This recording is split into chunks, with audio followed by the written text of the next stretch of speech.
Welcome back to another episode of Exposed. Yes. In this video, we're going to be going over 10 questions that the community has in the comments below. If you want to enter the 1000 Red Diamond giveaway for the Exposed series, all you have to do is follow these steps. Step 1, leave all your information down in the comments below, aka username, user ID, and which server, EA or Asia. And then finally, leave a question, a comment, anything when it comes to the Exposed series. It could be a question about Hero Clash, it could be a comment, it could be a complaint, it could be a suggestion. And if it makes it in the Exposed next episode, then you might just win 1,000 Red Diamonds. Okay, and somewhere in this video is the winner from last month. Okay, so our first one comes from Jersey. He says, thanks for what you do, GX. Do you feel that the matchmaking for Summit has changed at all? Are they using the union's total strength to match unions? Okay, so as of right now, we are on season, I believe, 21. And I think the matchmaking system did get a little bit better. But I think the main issue is there's not a lot of unions when it comes to having so many different ranks. You know, you have King and everything below that. So I'll give you guys a little secret. My union is extremely chill. We do the most minimal work and get the most done. Yes. So our game plan usually is to hover between the third and second place, pretty much going back and forth, which means every single week we're going to go against similar unions where it's not just everyone's on at all times and, you know, it's, oh, make sure you check it every hour to see what's going on. No. All the unions we go against, we all have a very similar understanding. We don't want to be watching Summit Clash nonstop. So whoever's the biggest try hard out of the 4 unions, congrats, you can have first place. Don't care. Now, when it comes to getting our score up above 2,000, that's when we actually start aiming for about third place, because then our score will drop a little bit, and then we'll be back in the rotation where we just get a whole bunch of chill unions. And then when it comes to the Summit Treasure, we're not only guaranteed 1 Summit Treasure, but we all don't have to fight over it, right? Because you know the top 2 unions are going to get them on average, and then it's just easier.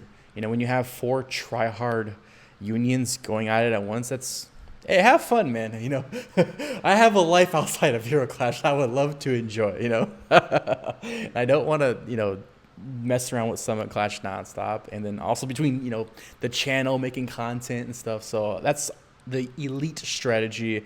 And it's been working perfectly. We haven't lost a Summit Treasure probably in a month and a half, you know. So, yeah. Moving on to the next question we have is from Crimp. He says, question, please make a video on the gems from gem chests, like which is better for which heroes, etc. Or if this isn't a definite build, which would you recommend specifically for Dragonic and Natalie? P.S. P.S. Quick Flex got #1 in Skyland. Congrats on the Skyland win, bro. Too easy. And when it comes to the gem system, I actually have a brand new episode coming out for Nightfall S and S Plus heroes. I actually just wrote up the script for it. And expect Nightfall to come this week, and then next week will be Humans and Beastskin, and then I'll get into the God/Voiders probably the first week of May. I'm trying to get these videos out fast, but it takes a lot of time to put everything together.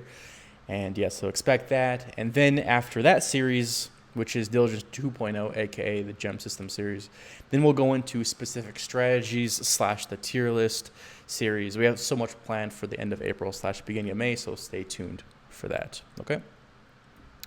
Moving on to Dark Monk said, I would love to see more world explorations get added to the game, as also as far as the Abyss City goes. What about Abyss Store when you can trade the amulet energies for different ones? Dude, that's a great idea, man. I wish. Like, I know a bunch of us have Icy Amulet maxed out and probably like 700 of those little blue orbs that you use to upgrade it. I want to trade them for other ones. I don't know. It could be cool. It could be cool. However, Hero Clash already has a plan for those, and they're coming out with a brand new amulet. I think there's one coming out this week or next week, along with the ecosystem, the Abyss artifact. Oh, man, I got a little sneak peek into it, and it's absolutely phenomenal.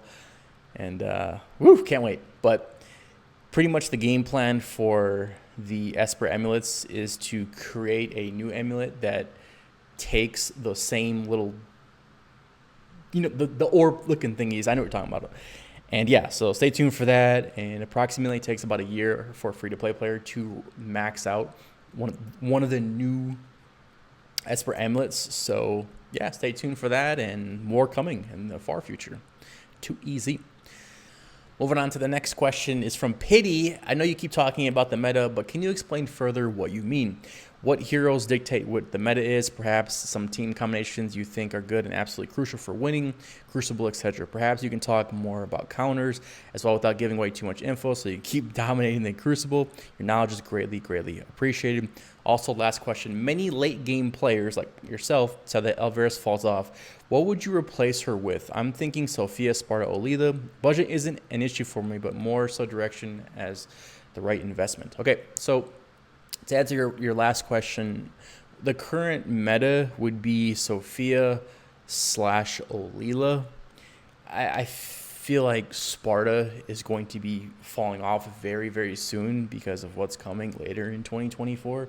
Now, can Sparta keep up? Yes, but it's just, I don't think he's worth it personally just because he drops 50%, and then Sophia will decimate Sparta majority of the time with the correct setup. So I would say the 2024 meta currently would be Phoenix, Olila, and we have a brand new Voider coming out, Void Moth. And when I say meta, what dictates it, well, is the devs when they release new heroes. And this is one thing I kind of don't like talking about because there's only so many. Hero Clash is like checkers right now. It's not like chess. In chess, in the first 20 moves, you have about 600 billion, 600 trillion moves or combinations that could be made. But with Hero Clash, it's like checkers. In the first couple moves, 5, 10, 15 moves, you don't have that many different outcomes.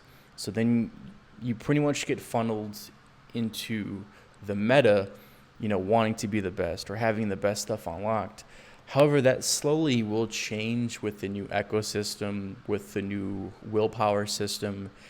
However, I hope Hero Clash is able to release heroes that just focus on a different meta, because right now the meta currently Sophia, Olila, Phoenix combo, and it just decimates.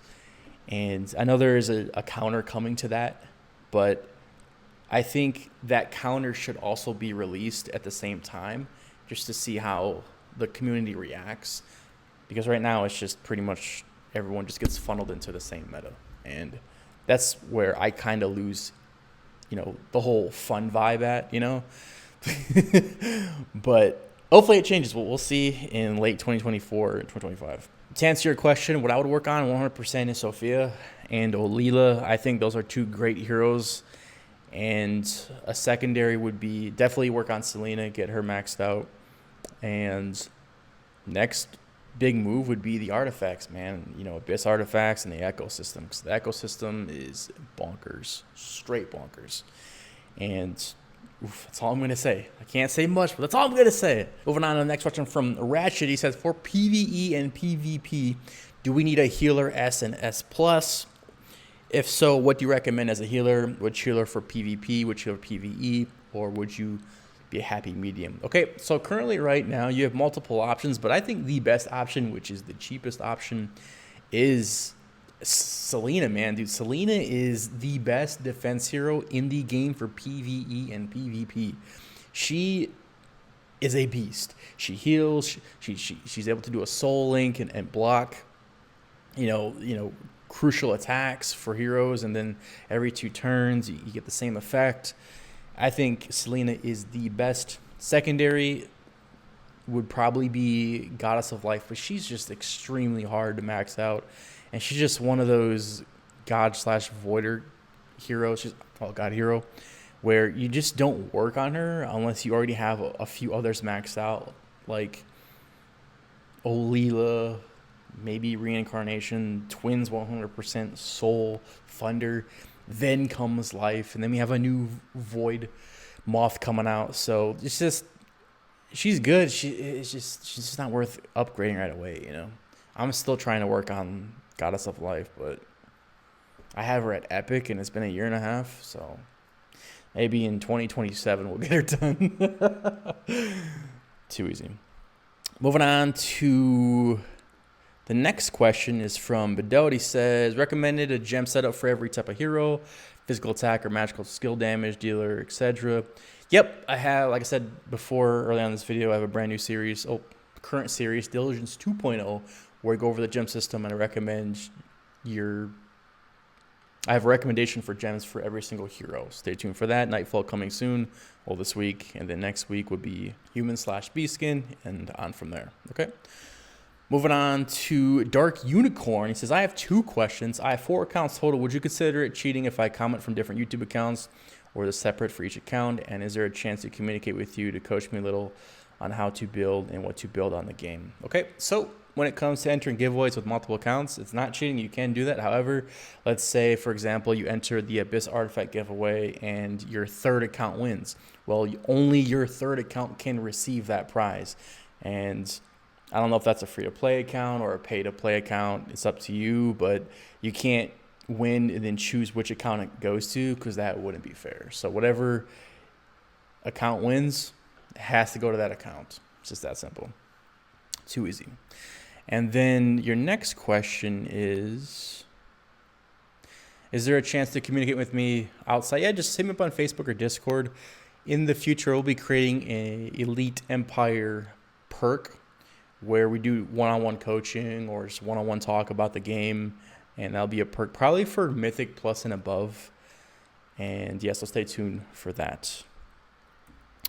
Moving on. Actually, you know what? I'm going to give Dark Unicorn the 1,000 red diamonds. So Dark Unicorn, if you're watching this, you have 7 days to claim your prize. 7 days to claim your 1,000 red diamonds. And if you do not claim this prize, if this prize is not claimed within 7 days, then it'll automatically go to one elite member at random. Too easy. Moving on to Shurian says, can you make your own hero tier list because your opinion and explain why they're on that tier list? Thank you. Yeah, it's coming soon, man. I get a lot of requests a week about this, and I'm aiming for May. I know the tier list series will start the end of April / the beginning of May, but I don't know when I'll release the hero tier list, because the way I have it set up, it's a lot of editing, and it's probably going to be a 30-minute, 40, 50-minute video unless I break it into just factions, but that's not exciting at all. So stay tuned. I cannot wait. The next question we have is from Victor. He says, send me them gems. No, but question. What's the deal with the Legend Store tokens? What's worth doing in the what's not? Okay, so pretty much what you're asking is the Legend Store tokens. You have multiple different ranks, but the highest one, let me just go to it real quick. So pretty much when it comes to these Legend Metal, Legend Duel tokens, if you're able to get the gold ones, which has the twins, you have Ocean, you have the Pokeball looking dude, then you have Souls. If you're able to get those, that probably means you're a PvP player. That simple. And then I highly recommend getting the twins done first, then Souls, then Ocean, and then probably saving them. And in the meantime, as an exception, I would definitely go for Geo / Selena, but you can unlock those 2 heroes elsewhere. I'm just saying if you're in a hurry. But I highly recommend using Legendary Metal for twins first, and then Souls, and then Ocean, and then the Pokeball, or anyone else below that. Too easy, right? But yeah, okay. That being said, hopefully y'all enjoy the video, and make sure you enter this month's giveaway for Exposed, episode, I think, 6.